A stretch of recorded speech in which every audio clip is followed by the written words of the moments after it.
54th day that I'm here just to learn. I'm learning. I hope this will support your dreams, your goals, allow you to become the person that you want to become. Today we'll speak about career path again and self-employment career path. Last 5 days I'm sharing a lot of different career paths: employee, self-employed, business owner, and investor. And tomorrow we'll focus on business owner. But today I want to focus on when you choose to be self-employed, what kind of self-employment position did you want to take? What kind of business, what kind of self-employed opportunity do you want to take? But there's a lot of different opportunities that people are able to choose. I want to be self-employed, so what I'm able to do now?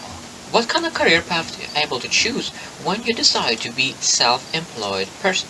Because there's different things when you think about choosing. Because first step, you need to choose employee, self-employed, business or investor. And then when you choose which path, then you choose what I'm able to choose. What kind of career paths there are for self-employed. So today we'll share 10 career paths when you choose to be self-employed.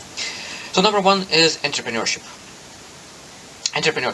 But I'm speaking that you are able to become co-founder. So that means that there's a group of people and you're able to really build a business. You can become an entrepreneur by building a startup or some kind of business that there is a team involved.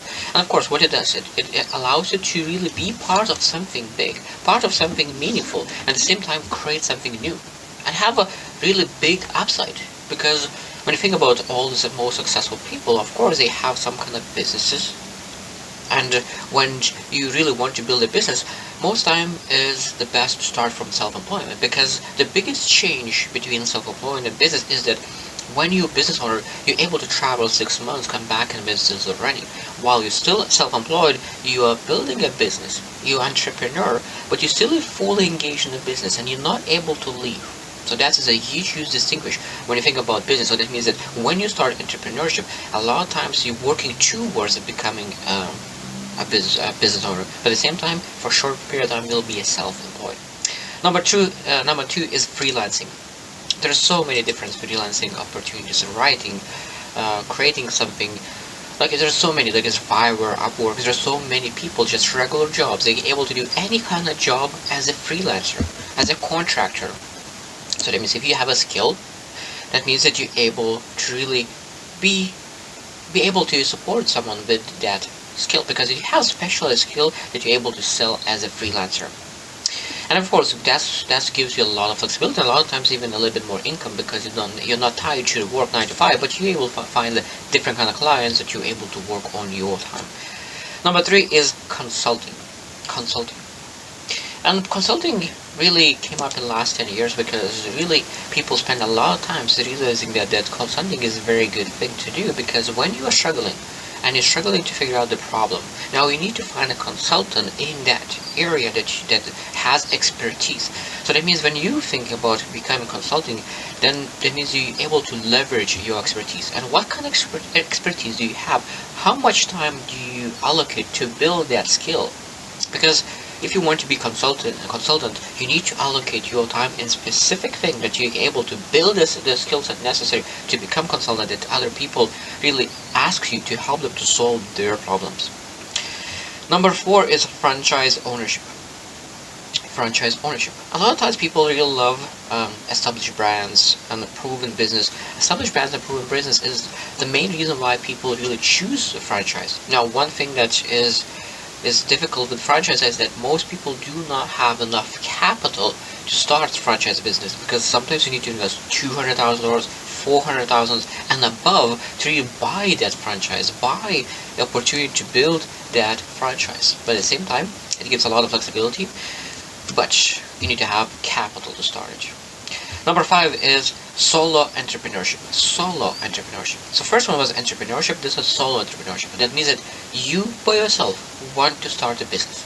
You by yourself and no one else. So that means you have full autonomy. Because some people really are very, very individualistic and they do not want to be part of the team. They want to be decision makers and they are not able to really listen to anyone else. So they decide to be solo entrepreneurs and they have full, complete autonomy of any kind of business decisions. Now, and they hire a lot of people to help them, but at least on the top, they are just by themselves.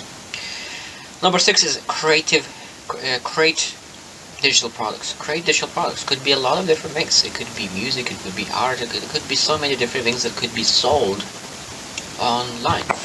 And there's a lot of things that you're able to do um, to build. And a lot of times what is that when you create digital product online, that you build put a lot of effort at the beginning, and after that you're able to make money passively. Because, for example, like if you really able to write a book, and you write it and you leave it and you start selling, that means that after you wrote it, you don't need to do any work anymore. You just need to really maybe potentially market it, that more people are able to see it, but at the same time there's no more work regarding that activity, regarding that creating that product. So digital products is, of course, a nice thing to have, because it really gives that flexibility and ability to build a passive income when you build it. Number 7 is content creation.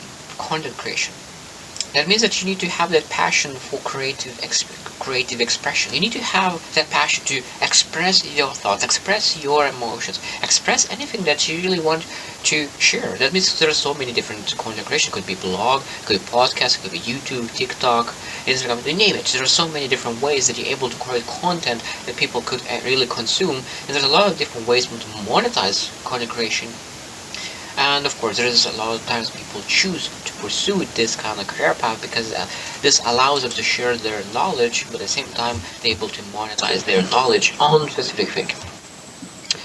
Number 8 is craftsman. Craftsman. That means some kind of artist.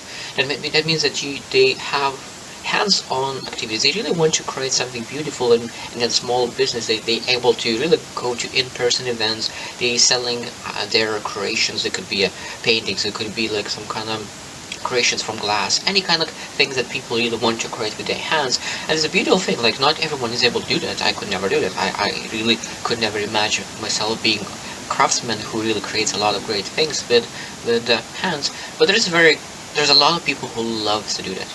And of course, you're able to ask, do you want to be really create things? Do you want to create unique products that you're able to sell and create with your hands? Number 9 is mentorship and coaching. Mentorship and coaching. And mentorship and coaching, the business are still growing and getting bigger and bigger and bigger, because I think that people realize that how important it is to have a mentor, how important it is to have a coach. Because there is a huge difference between mentor and coach. Mentor is coaching more the mindset and ability to have the wisdom to pursue things, and coach is really coaching exactly how to build skill necessary to move forward. So both of them are important, and they still both of them are growing. And of course, when you choose to be a mentor or coach, you understand that you love really guiding people, supporting people in a lot of different areas: life, career, wealth, health, any other area, sports. Like, it could be so many different areas that you're able to really support and guide and have that expertise to do so. And last one, number 10, is trade skills. Yesterday I shared that as an employee, you are able to choose the career path as a trade skill. Today is exactly the same thing. The last one is a trade skill. Because when you think about really being a plumber, you're able to work for a huge corporation or small company as an employee, to work from 9 to 5, but you're able to be self-employed plumber. So that means you're able to go out, find your clients, and really be flexible, create flexibility for yourself. And it's a huge difference. That means, of course, you need to take a little bit more risk, you need to find your own clients, but now when you're able to find your own clients, you're able to be your own boss. You don't listen to anyone else, and you're able to keep your margins high. Now, if you work as an employee, of course, the profit you share with the business owner. A lot of times business owners will take a little more from your work than yourself. Now, when you work for yourself, by yourself, now, of course, you're able to create more money and take a better, have more chance to make much more money. And after a while, you're able to hire someone else to help you out as well. It's more risk, but there's more rewards as well. So when you think about what kind of career path you're able to choose, just to repeat one more time: so entrepreneurship, freelancing, consulting, franchise ownership, solo entrepreneurship, creating digital products, content creation, craftsman, mentorship and coaching, and really trade skills. So those 10 things, of course, there's more, but it's a good way to really start thinking, okay, what kind of career path do I want to take if I chose to be self-employed? Because just to choose that to be self-employed is not enough. Because now you're able to choose, okay, what kind of person I want to be. Because at the end of the day, I always repeat, first choose who you want to become, and then choose the path that will allow you to become that kind of person. because not every path will allow you to build you to the person that you want to be. Because when you choose to be a great person, and you want to be a great dad, great husband, and all together, if you're able to choose a career path that will allow you to build that person that you always wanted to be. So I hope you choose win, and see you tomorrow.